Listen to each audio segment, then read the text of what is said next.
Hey, what's up, traders? It's Wednesday, December 14th, 8:45 a.m. And these are going to be your morning ideas. And we got some special stuff here on the screen right now that we're going to talk about. So stay tuned.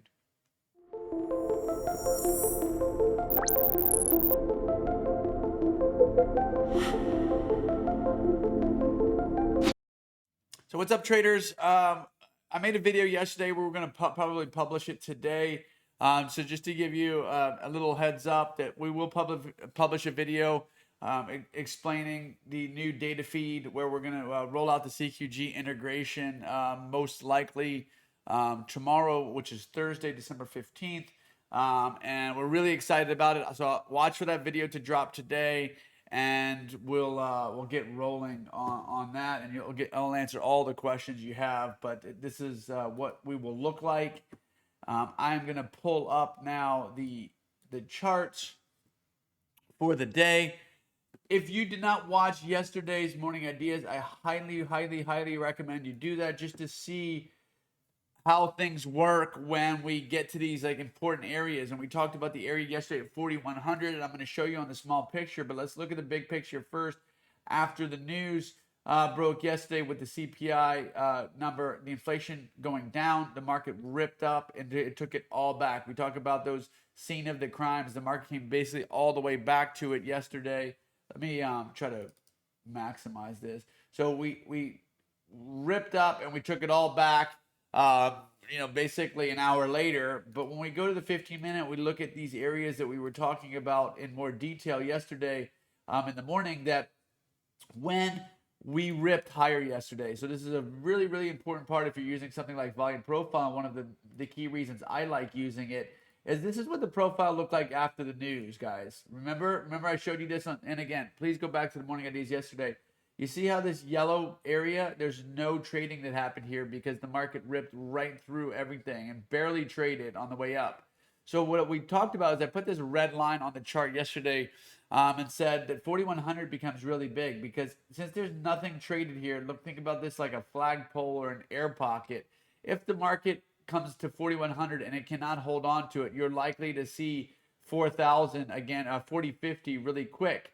And what happened yesterday was we basically at 10:15, you can see we took it back. We ripped down. We stayed there for a little bit, but then we came right back down to where the trading had occurred earlier in the morning, which was down here further. So again, one of the market doesn't always move beautifully like this, but just when you understand how participants behave in certain areas, it makes trading a lot easier. So you can actually take trades with a strong hand, and you're not getting pushed out of trades because the market's moving a little bit quicker. Well, it's moving quicker because we're in a little bit of an air pocket there, and then the market, what does the market do? It settles down in the area where it was trading in the morning before the news. Okay, so it took all the news back, and then what do we do overnight? Look at the volume point of control overnight versus yesterday. You can see that they're right on top of each other, which means that the market isn't pricing anything new in here. It's just the market is content where it is.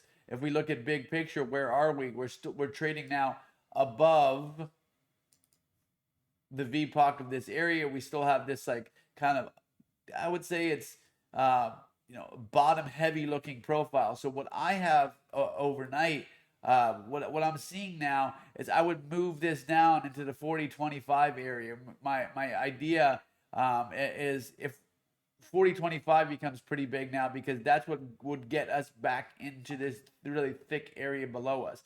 If we get back into 40-25, I think that we will see 39.60 next. So I want to see, if you're a buyer, you want to see the buyers fighting here at 40-25 to push the market back up. Okay, I'll make this bigger so that we can all see it.